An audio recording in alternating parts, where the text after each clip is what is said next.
galera, bem-vindos a mais um vídeo com informação. E hoje o tema que eu trouxe para vocês é de catabolismo versus anabolismo. Então vamos entender melhor um pouquinho desses dois processos que se equilibram no nosso corpo e quais são os hormônios, os principais hormônios relacionados ao nosso metabolismo. Antes de mais nada, vamos passar pelo conceito, pela definição desses dois termos.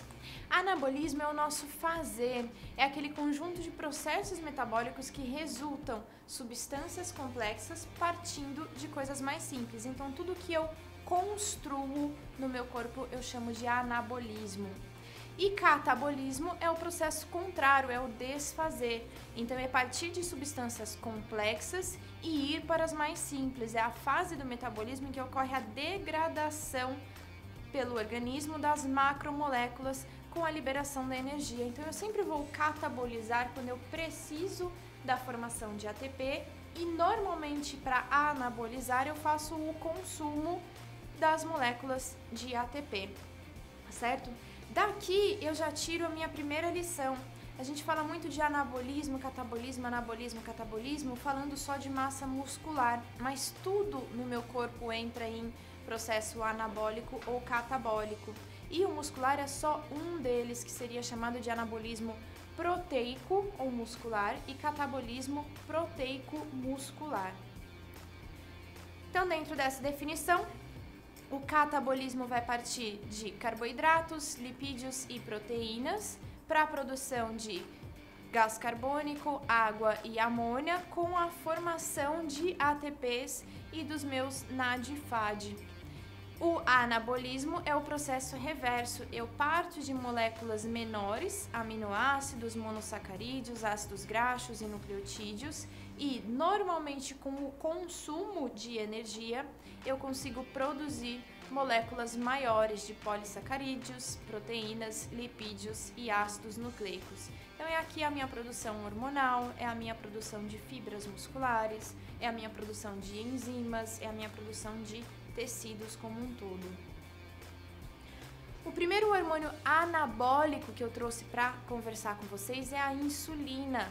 Por que a insulina é considerada um hormônio anabólico? Porque, como nós conseguimos ver aqui na imagem, o receptor de insulina que está posicionado na membrana celular, quando ele é ativado pela presença do hormônio, ele é fosforilado e induz a translocação dos transportadores GLUT4 para membrana celular. Dessa forma eu consigo trazer glicose para dentro, então eu consigo trazer a minha molécula menor para dentro da célula, eu produzir moléculas maiores, como o glicogênio, o piruvato, os ácidos graxos, o triacilglicerol.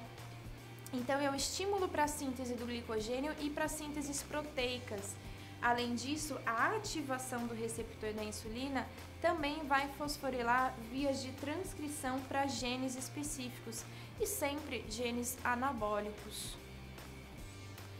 O nosso segundo hormônio anabólico é o IGF. O IGF ele é mediado pelo GH, que é mediado pelo GHRH. Então tudo começa no hipotálamo com o GHRH. Para a estimulação da secreção do GH pela hipófise, o GH caminha até normalmente o meu fígado e eu tenho uma produção hepática do IGF-1 e 2. IGF é o nosso growth factor, então é um hormônio relacionado com crescimento. Nós temos receptores de membranas tanto para o IGF-1 quanto o IGF-2 e nós temos também os transportadores, que são os IGF-BP. Então, quando eu vou analisar se um processo anabólico tá com uma boa resposta ou não, eu não posso analisar só a secreção do hormônio. Eu tenho que ver também como é que estão esses meus receptores de membrana, como que está essa sinalização, como que está esse transporte do hormônio, né? Então essa cadeia como um todo, ela deve ser analisada. Não necessariamente eu preciso fazer um estímulo da secreção hormonal. O estímulo pode estar ok e eu posso ter alguma não resposta em qualquer outro desses detalhes. Bom, o IGF, ele é um hormônio anabólico porque ele está relacionado com proliferação, crescimento e diferenciação celular. Ele é muito presente na nossa fase de crescimento, então crianças e a fase púbere. O IGF também ele pode mimetizar a ação da insulina, então eles são dois hormônios muito parecidos molecularmente. E ele também se encaixa no receptor da insulina.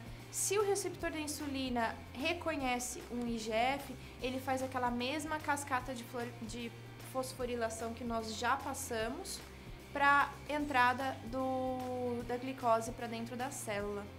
E a somatotropina, que é o hormônio do GH, também é um anabólico por si só, não só pelo estímulo do IGF, mas também por outros processos. GH é um hormônio que é mais facilmente encontrado em mulheres do que homens, e ele normalmente é secretado à noite, por isso que a gente fala que é à noite que a gente cresce. O equilíbrio, a modulação do GH, ela é feita pelo GHRH, que a gente já comentou na secreção do hipotálamo, e também pela somatostatina, que é um hormônio inibitório da secreção do GH. Então vocês conseguem ver ali na imagenzinha o GHRH de um lado e a somatostatina fazendo a inibição do outro. O GH, além do sono, ele também é muito estimulado pelo treinamento e pela intensidade do treinamento. Então é comum vocês escutarem falar que o treino de perna é um grande estimulador anabólico pela estimulação do GH. O sono também e o estresse e o aumento da adiposidade podem fazer um processo inibitório na secreção desse hormônio. O GH ele é conhecido como um hormônio diabetogênico porque ele aumenta a quantidade de glicose circulante, porque ele estimula a gliconeogênese e a glicogenólise hepática. Eu aumento a minha glicose circulante e com isso eu tenho a estimulação da insulina, que é meu outro hormônio anabólico, fazendo esse processo da síntese proteica. Ele também é um estimulador do IGF, como nós já vimos, que diminui a degradação proteica. E ele faz a ativação da STAT, que é uma proteína de sinalização nuclear que modula a expressão gênica. Então aqui no nosso desenho nós vemos também como o GH secretado pela hipófise é reconhecido por um receptor de membrana que vai fosforilar a STAT. Essa STAT vai caminhar até dentro do núcleo e estimular a transcrição gênica, fazendo mais um processo anabólico no meu corpo de síntese proteica. E o quarto hormônio anabólico muito comentado é a testosterona. Então a testosterona que é mediada pelo GNRH no hipotálamo, que faz a estimulação do LH-FSH na hipófise, que vai fazer a estimulação da produção de testosterona ou pelas gônadas nos homens ou pela suprarrenal nas mulheres. Então, homens e mulheres têm testosterona circulante, a diferença é que os homens vão ter bem mais testosterona do que nós. Por ser um hormônio lipossolúvel, a permeabilidade de membrana da testosterona é altíssima, então ele consegue entrar mesmo sem receptor. Já dentro do citoplasma celular, ele acopla com o receptor de esteroides e é translocado para o núcleo dessa célula. No núcleo celular, ele faz a ativação da transcrição e síntese proteica. Então a gente consegue ver aqui na figurinha o meu hormônio esteroide entrando no meu citoplasma celular, acopla num receptor de esteroide, transloca até o núcleo celular, faz a estimulação do microRNA, esse ativa o ribossomo e no final eu tenho a minha síntese de uma nova proteína. Finalizando então os nossos 4 hormônios mais anabólicos no corpo. E com o equilíbrio eu tenho todo o meu metabolismo catabólico.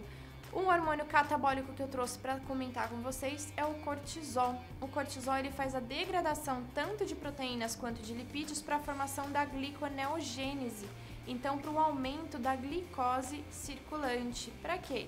Pensando no consumo de ATP. Quando que normalmente o meu cortisol ele é mais excretado? Ele é um hormônio bem regulado pelo ciclo circadiano, né? Então, nós temos os horários normais, naturais do pico de cortisol, mas em situações de estresse ou em situações de jejum prolongado, eu tenho um aumento do meu ACTH, que é o hormônio hipofisário estimulador do córtex adrenal, que vai produzir um aumento do cortisol. Esse cortisol bloqueia a entrada de toda a glicose, bloqueia a entrada de glicose em todos os tecidos, exceto o sistema nervoso central. Então, para quê? Para no momento de estresse ou jejum, eu garantir que eu tenho uma disponibilidade de glicose para o sistema nervoso central, que é o meu principal órgão para sobrevivência.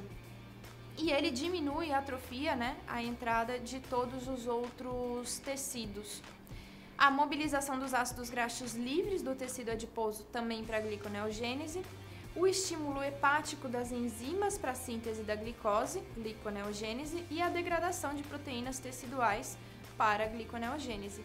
Então, além de ser um hormônio catabólico, ele também é um hormônio inibitório da síntese, inibitório do anabolismo de proteínas, de colágenos, de tecido ósseo, entre outros.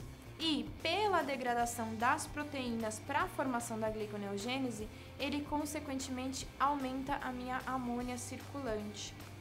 Outro hormônio catabólico que eu trouxe para vocês é o glucagon. Então, o glucagon, eu falo que ele é o irmão gêmeo não univitelíneo da insulina. Ele também é secretado pelo pâncreas. E, ao passo que a insulina é secretada quando nós temos um aumento da glicemia plasmática, o glucagon é secretado quando nós temos uma diminuição da glicemia plasmática. Então, esse é o start dele. O que ele vai fazer no nosso corpo? Também o aumento da gliconeogênese e da glicogenólise e a estimulação da cetogênese. Então, ele vai pegar grandes moléculas e quebrar em moléculas menores para fazer o fornecimento de ATP, de energia no meu corpo, como todo hormônio catabólico. Aqui vocês conseguem ver na imagem o glucagon sendo reconhecido pelo receptor. Esse receptor vai ativar a adenilato ciclase, que ativa o AMP cíclico, que ativa a via da PKA, estimulando a glicogenólise e a gliconeogênese. Na conclusão, eu volto para vocês o nosso quadrinho inicial sobre catabolismo ser todo o processo que pega grandes moléculas e transforma em moléculas menores, com o intuito principal da formação de ATP e dos NAD/FAD.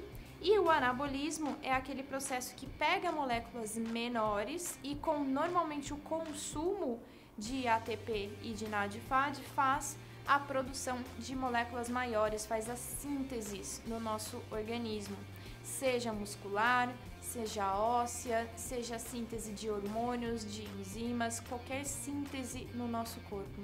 E o que é mais importante? Eu estimular um ou outro, eu evitar um ou outro? O mais importante é o equilíbrio. O nosso corpo está em constante processo de mudança, está em constante renovação e utilização de substratos e energia. Então eu preciso ter um equilíbrio entre catabolismo e anabolismo. Eu preciso saber qual o melhor timing para eu estimular uma ou outra via. Eu preciso saber qual é o momento no meu ciclo circadiano em que todos aqueles hormônios estão sendo secretados. Então, o cortisol às 8 da manhã e às 4 da tarde, a testosterona às 9 da manhã e às 19 horas, o GH e o IGF como hormônios do sono, o glucagon como hormônio na baixa glicemia. Então, se eu souber certinho qual o horário em que todos esses hormônios são secretados, eu consigo trabalhar melhor a minha conduta nutricional, estimulando uma via ou outra. Então, esse foi a nossa aulinha sobre catabolismo e anabolismo. Eu espero vocês na próxima e espero que tenham gostado. Até!